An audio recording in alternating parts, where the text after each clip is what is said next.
Oke, Assalamualaikum warahmatullahi wabarakatuh. Selamat malam sahabat-sahabat semuanya.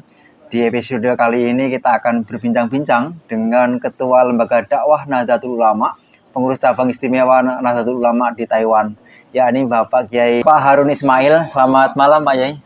Oke, selamat malam. Oke, kita akan berbincang-bincang terkait dengan syiar Islam di Bumi Formosa, Taiwan. Bisa diceritakan Pak terkait dengan awal pertama dibentuknya Lembaga Dakwah Nahdlatul Ulama ini di Taiwan. Bismillahirrahmanirrahim. Assalamualaikum warahmatullahi taala wabarakatuh. Waalaikumsalam warahmatullahi wabarakatuh. Singkat cerita, NU itu di Taiwan sudah dari tahun 2008. 2008-2009 kita berdiri. Terus alhamdulillah lambat laun kita mulai banyak cabang, banyak ranting maksud saya. Jadi sekarang kita ada 12 ranting yang tersebar di 12 kota yang ada di Taiwan. Kendala yang dihadapi selama ini dalam mensiarkan Islam di Taiwan apa Pak? Alhamdulillahirrahmanirrahim. Untuk kendala pasti ada, tapi selama ini berjalan dengan lancar. Kita hampir ada majelis takbir, majelis on air ya.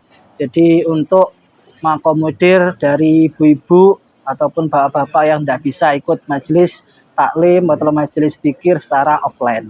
Jadi kita ada majelis on air banyak, kita kurang lebih 30-an, dan juga kita ada namanya tablik akbar. Tablik akbar ini hampir setiap minggu, sampai jadwalnya itu kita susah sekali untuk mengaturnya seperti itu. Tapi alhamdulillah semua berjalan dengan lancar.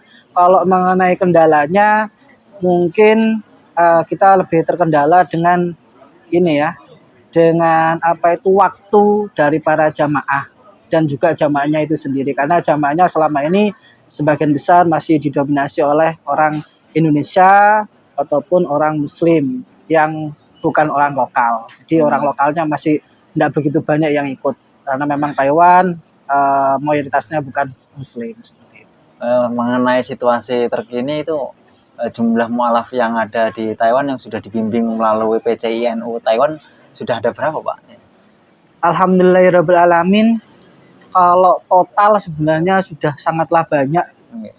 Cuman 2 tahun terakhir ini ya kita mulai nge-record, kita mulai menghitung juga bagaimana jumlah mu'alaf di Taiwan mulai dari April 2022 sampai dengan Oktober 2023 tercatat jumlah mu'alaf alhamdulillah 182 yang tersebar di cabang yaitu Taipei dan juga berbagai ranting yang ada di Taiwan, berbagai kota tadi. Alhamdulillah 182 dan paling banyak di ranting Changhua ya, dengan jumlah 61, kemudian diikuti oleh cabang Taipei dengan jumlah 50 dan yang lain-lain.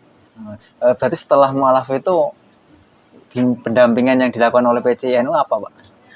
Alhamdulillah untuk pendampingan kita ada 2 macam. Yang pertama adalah pendampingan secara online dan yang kedua adalah secara offline. Untuk secara online kita hampir 2 bulan sekali atau kadang juga sebulan sekali kita mengadakan pertemuan online melalui line ya. Melalui line di mana pertemuan ini dikhususkan untuk mu'alaf dan kita siapkan 4 bahasa. 4 bahasa. Jadi ada bahasa Inggris, ada bahasa Mandarin, ada bahasa Indonesia juga ya. Nah, ada juga bahasa Arabnya.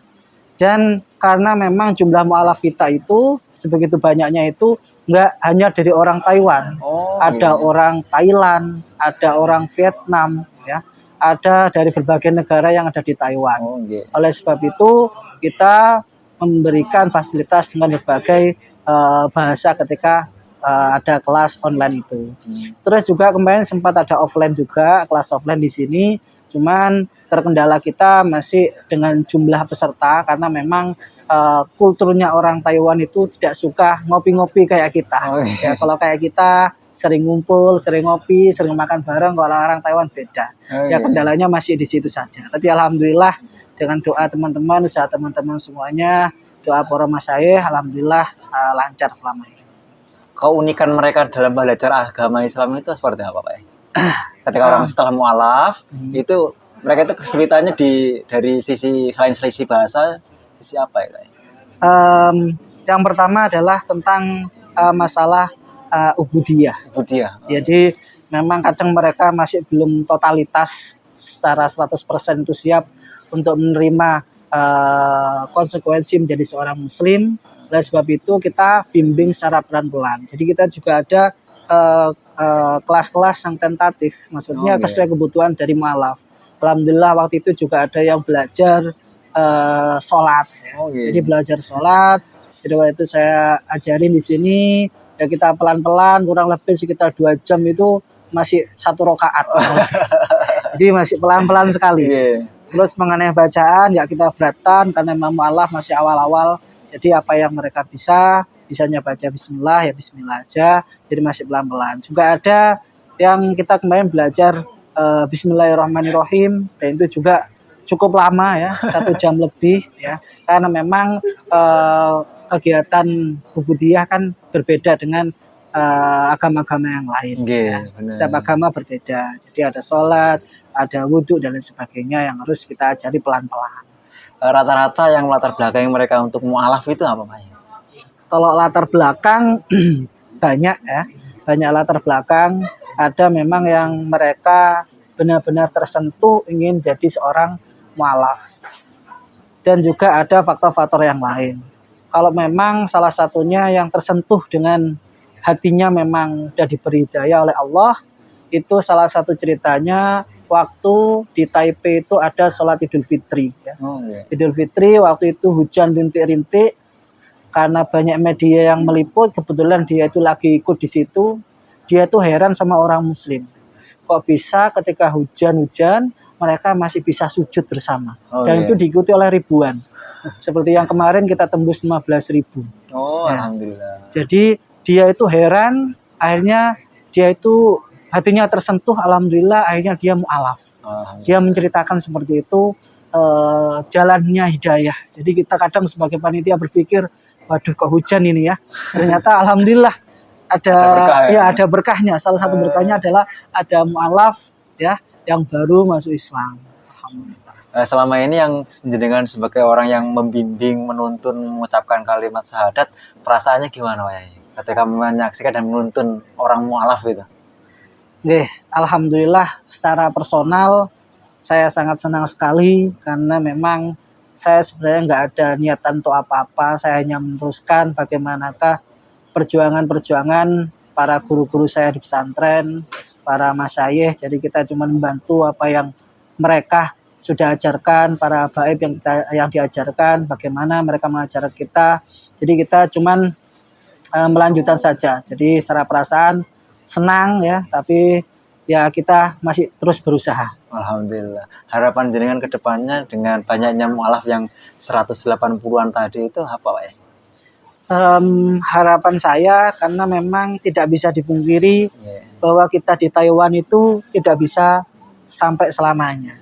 Jadi pasti ada dari kita itu dalam jangka berapa tahun pulang. Karena memang di sini rata-rata itu adalah mereka bekerja, juga ada berapa persen sedikit ya, persentasenya sedikit itu sekolah. Jadi mereka yang bekerja ataupun sekolah nggak mungkin lama. Jadi saya berharap ya perjuangan ini bisa dilanjutkan oleh teman-teman generasi-generasi selanjutnya dan khususnya orang lokal yang sudah mu'alaf. Jadi saya berharap orang lokal yang sudah mu'alaf bisa mengajarkan keteduhan Islam ya melalui NU ini. Alhamdulillah. Oke, terima kasih sahabat-sahabat semuanya. Demikian tadi paparan terkait dengan dakwah di negeri bumi Formosa Taiwan. Saya rasa demikian. Saya akhiri wallahul muwaffiq ila aqwamit thoriq. Wassalamualaikum warahmatullahi wabarakatuh. Waalaikumsalam warahmatullahi wabarakatuh.